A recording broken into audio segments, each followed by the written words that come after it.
Bismillahirrahmanirrahim. Assalamu alaikum. So guys, welcome to my YouTube channel Knowledge for Students. So guys, आज हम English की दूसरी class के साथ हाजिर हैं. पिछली क्लास के अंदर हमने कुछ अल्फाज पढ़े थे. आज हम उन अल्फाज को जुमलों की सूरत में इस्तेमाल करना सीखेंगे. देखिए, जब भी हम बात करते हैं तो हम वो बात जुमलों की सूरत में कर रहे होते हैं. बेसिकली जुमला या सेंटेंस क्या होता है? सेंटेंस असल में मुख्तलिफ अल्फाज को हम जो एक सही तरतीब में लिखते हैं या बोलते हैं उसको जुमला कहा जाता है. सो गाइस, आज हम सीखेंगे कि इन अल्फाज को जुमलों की सूरत में कैसे लिखा जाता है. तो चलें गाइस, स्टार्ट करते हैं. How to make a sentence, कि एक सेंटेंस हम किस तरह से बनाते हैं. So for making a sentence what we need, हमें सेंटेंस बनाने के लिए क्या चाहिए, किस चीज की हमें जरूरत होती है. So let's see. So guys, first of all we need a subject. सबसे पहले हमें एक जुमला बनाने के लिए क्या चाहिए? सब्जेक्ट चाहिए. The second thing verb. दूसरी चीज जो हमें चाहिए इसमें वो चाहिए verb. And the third thing would be object. जो तीसरी चीज हमें इसमें चाहिए वो है हमारा ऑब्जेक्ट. अब बात यह है कि हमें ये चीज समझने की जरूरत है कि ये सब्जेक्ट क्या है, वर्ब क्या है एंड ऑब्जेक्ट क्या है. ओके, बेसिकली ये हमारे जुमले की तरतीब है कि जो हमने अल्फाज को अरेंज करना है, जो अल्फाज को हमें एक तरतीब में लिखना है वो हम इस तरतीब में लिखेंगे. सबसे पहले हम सब्जेक्ट लिखेंगे, उसके बाद वर्ब लिखेंगे और उसके बाद ऑब्जेक्ट लिखेंगे. बट सबसे पहले ये समझ लेते हैं कि ये सब्जेक्ट क्या है, वर्ब क्या है एंड ऑब्जेक्ट क्या है. So let's talk about that. तो सबसे पहले हम ये समझते हैं कि सब्जेक्ट क्या चीज है. So guys, subject is a word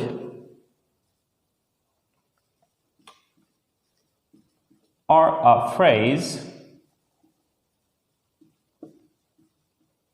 which shows who or what does the action in a sentence. A word, एक लफ्ज और अ फ्रेज या फिर एक फ्रेज विच शोज, जो कि जाहिर करता है हु, कौन, और व्हाट या फिर क्या, डज द एक्शन, काम करता है इन अ सेंटेंस, जुमले में.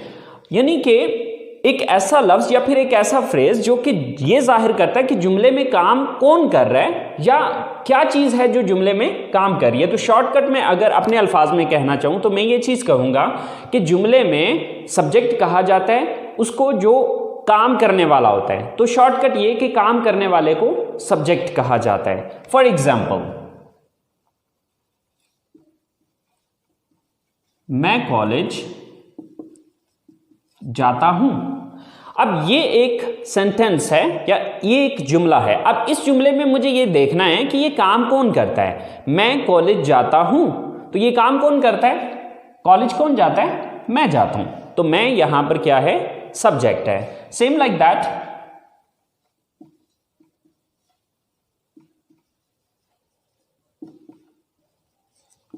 हम क्रिकेट खेलते हैं. अब हम क्रिकेट खेलते हैं, इस जुमले के अंदर ये काम कौन करता है? क्रिकेट कौन खेलता है? हम खेलते हैं. सो हम यहां पर सब्जेक्ट है.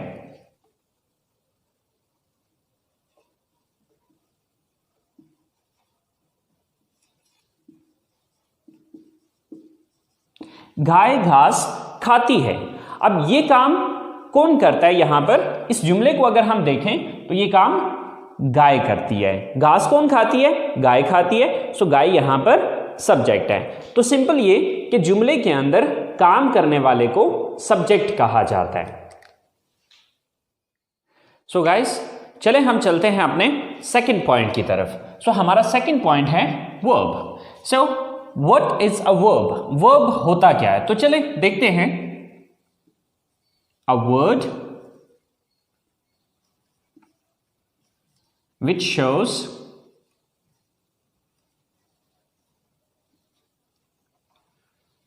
द एक्शन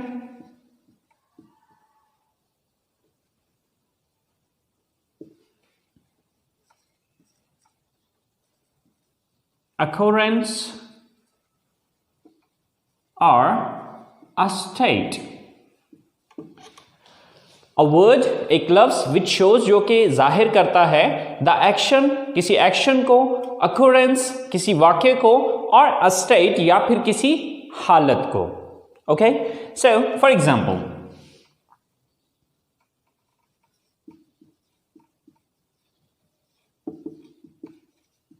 मैं कॉलेज जाता हूं. सो यहां पर काम करने वाला कौन है? मैं हूं. तो मैं हो गया सब्जेक्ट. लेकिन अब देखना यह है कि मैं करता क्या हूं. सो जाता हूं, ये यहां पर हमारा वर्ब है. सेम लाइक दैट,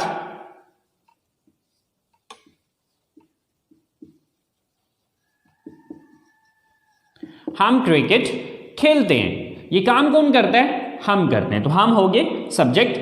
अब हम करते क्या हैं? खेलते. सो खेलते यहां पर वर्ब है. ओके,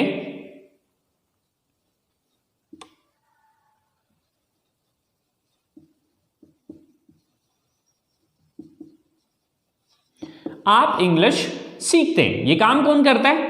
आप करते हैं. तो आप हो गए सब्जेक्ट. लेकिन आप करते क्या हैं? सीखते हैं. तो सीखना वर्ब है. ओके, अगर मैं शॉर्टकट अपने अल्फाज में इस चीज को बयान करूं तो वर्ब कहा जाता है जुमले के अंदर जो भी काम हो रहा होता है. यानी कि सिंपली पहले नंबर पे आपने ये देखना है कि काम करने वाला कौन है. कौन है जो एक्शन को सर अंजाम दे रहा है या काम को सर अंजाम दे रहा है. फिर दूसरे नंबर पे काम कर क्या रहा है. ठीक है, तो वर्ब हो गया कोई भी काम. तो सेकंड नंबर पे जो आपने चीज लिखनी होती है वो है वर्ब. सो हमारी तीसरी चीज है ऑब्जेक्ट. सो ऑब्जेक्ट क्या है? A word or a phrase which is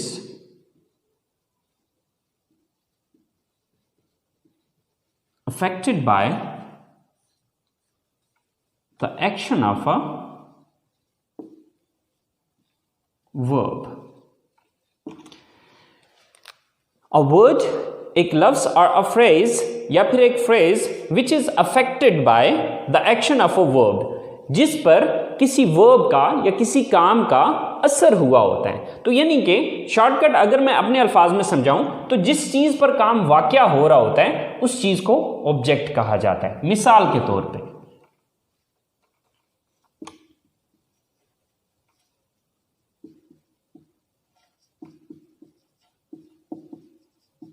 मैं इंग्लिश पढ़ाता हूं. अब ये एक जुमला है. अब मैं यहां पर सब्जेक्ट है क्योंकि मैं ये काम करता हूं. मैं काम क्या करता हूं? पढ़ाता हूं. तो ये काम हो गया. लेकिन पढ़ाता क्या चीज हूं? ये पढ़ाने का अमल किस चीज पे हो रहा है? इंग्लिश पे. तो इंग्लिश यहां पर ऑब्जेक्ट है. Okay, so same like that,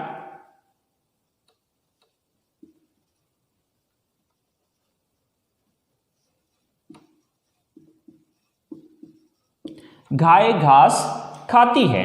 सो ये काम कौन करता है? गाय करती है. सो गाय सब्जेक्ट है. काम क्या करती है? खाती है. सो ये वर्ब है. लेकिन खाती क्या चीज है? ये खाने का अमल किस चीज पे हो रहा है? घास पे हो रहा है. तो घास जो है ये ऑब्जेक्ट है. ओके, सो आपने ये चीज याद रखनी है कि हमारा जो ऑब्जेक्ट है वो क्या चीज है? जिस चीज पर काम वाक़या हो रहा है. ओके, अगर मैं सादा अल्फाज में इस स्ट्रक्चर को समझाना चाहूं तो सिंपल मैं ये कहूंगा कि सब्जेक्ट काम करने वाला, वर्ब काम, एन ऑब्जेक्ट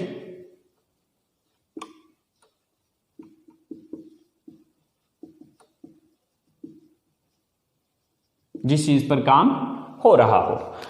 जब भी आपने एक उर्दू जुमले को इंग्लिश में लेके आना है तो उसके लिए आपने इस तरतीब को फॉलो करना है या इस ऑर्डर को, इस अरेंजमेंट को फॉलो करना है कि सबसे पहले आपने उर्दू जुमले के अंदर ये चीज़ देखनी है कि इस जुमले में काम कौन कर रहा है. सबसे पहले उसकी इंग्लिश लिखनी है. दूसरे नंबर पे फिर ये देखना है कि ये बंदा या ये चीज़ काम क्या करती है, उसकी इंग्लिश लिखनी है. और उसके बाद फिर तीसरी चीज़ आ जाएगी कि ये चीज़ नोटिस करनी है कि किस चीज़ पर वो काम करता है। ओके, इस तरतीब को फॉलो करते हुए आप हज़ारों के हिसाब से जुमले खुद से बना सकते हैं अगर आपको उन अल्फाज की इंग्लिश आती हो। तो चलें गाइस, कुछ एग्जाम्पल्स देखते हैं, कुछ उर्दू स्टेटमेंट्स बनाते हैं और उनको इंग्लिश में ट्रांसलेट करके देखते हैं। तो सो गाइस शुरू करते हैं। ये हमने कुछ 4-5 स्टेटमेंट्स लिखी हैं। अब इन स्टेटमेंट्स को हम इंग्लिश में ट्रांसलेट करके देखते हैं। सो गाइस हमने फॉलो करना है इस स्ट्रक्चर को। ओके, तो अब देखिए कि सबसे पहले हमें क्या लिखना है। अब इस जुमले को हम इंग्लिश में ट्रांसलेट करना चाह रहे हैं, तो सबसे पहले हम ये चीज़ देखेंगे कि इसमें सब्जेक्ट कौन है। सब्जेक्ट किसको कहते हैं? काम करने वाले को। मैं किताब पढ़ता हूँ, तो अब इसमें सबसे पहले मैं ये नोटिस करूँगा कि ये काम कौन करता है इस जुमले में। तो ये किताब कौन पढ़ता है? तो किताब कौन पढ़ता है? मैं पढ़ता हूँ। तो मैं की इंग्लिश सबसे पहले लिखी जाएगी। तो मैं की इंग्लिश क्या है? आई। ओके, इसके बाद सब्जेक्ट मैंने लिख दिया। इसके बाद दूसरी चीज आ जाएगी वर्ब। वर्ब किसको कहा जाता है? काम को कहा जाता है। तो अब देखना यह है कि मैं काम क्या करता हूं। तो मैं पढ़ता हूं। मैं किताब पढ़ता हूं, तो मैं काम कौन सा करता हूं? पढ़ता हूं। तो अब दूसरे नंबर पे जो मुझे इंग्लिश लिखनी होगी वो पढ़ना की इंग्लिश है। तो पढ़ना की इंग्लिश क्या है? रीड। I read. दो चीजें होगी। अब तीसरी चीज कि पढ़ता क्या हूं, ये पढ़ने का अमल किस चीज पे हो रहा है। अब देखिए इसकी इंग्लिश में लिख चुका हूं, इसकी इंग्लिश भी हो चुकी है। तो ये पढ़ने का अमल किस चीज को पढ़ा जा रहा है? किताब को पढ़ा जा रहा है। तो किताब की इंग्लिश तीसरे नंबर पे आ जाएगी। तो किताब की इंग्लिश होती है बुक। तो आपकी यही स्टेटमेंट जो आप उर्दू में ये कह रहे हैं कि मैं किताब पढ़ता हूं, इंग्लिश में ये होगा I read book. Okay, same like that the next statement is हम खाना पकाते हैं। तो अब सबसे पहले हम इसमें ये देखेंगे कि काम करने वाला कौन है, ये काम कौन करता है। तो ये काम करता है हम की इंग्लिश क्या होती है? वी। ओके, सेकंड नंबर पे आ गया काम। कि अब हमें ये देखना है कि ये काम हम करते क्या हैं, क्या काम करते हैं। इस जुमले के अंदर हम काम क्या करते हैं? पकाते हैं। तो पकाना की इंग्लिश क्या होती है? कुक। We cook. ओके, पकाते क्या चीज है? ये काम किस चीज पे हो रहा है? तीसरी चीज है ऑब्जेक्ट। ठीक है, तो पकाते किस चीज को है? खाने को। We cook the food. Okay, so your statement is complete. हम खाना पकाते हैं। In English we cook the food. हम खाना पकाते हैं। Same like that we move to third statement. और थर्ड स्टेटमेंट इज आप इंग्लिश बोलते हैं। सो सबसे पहले ये देखना है कि ये काम कौन करता है। सबसे पहले सब्जेक्ट देखना है, काम करने वाला कौन है? आप है। आपकी इंग्लिश क्या है? यू। ओके, काम क्या करते हैं? बोलते हैं। Sir speak. थर्ड थिंग कि बोलते क्या है? English. Sir English. So your complete statement is you speak English. वो कपड़े खरीदती हैं, मतलब वो काम कौन करता है? वो, यानी कि वो ज्यादा है, वो लेडीज हैं, वो लड़कियां हैं। सो वो जमा की इंग्लिश क्या होती है? they। फिर काम क्या करती हैं? वो खरीदती हैं, buy। they buy। खरीदती क्या चीज है? कपड़े। sell clothes। they buy clothes। वो कपड़े खरीदती हैं। Same like that the last statement is Asim और आमिर क्रिकेट खेलते हैं। सो काम कौन करता है? आसिम एंड आमिर। आसिम एंड आमिर, ये दोनों काम करते हैं। सो सबसे पहले हमने सब्जेक्ट लिखा, देन काम क्या करते हैं? खेलते हैं, प्ले। क्या चीज खेलते हैं? क्रिकेट।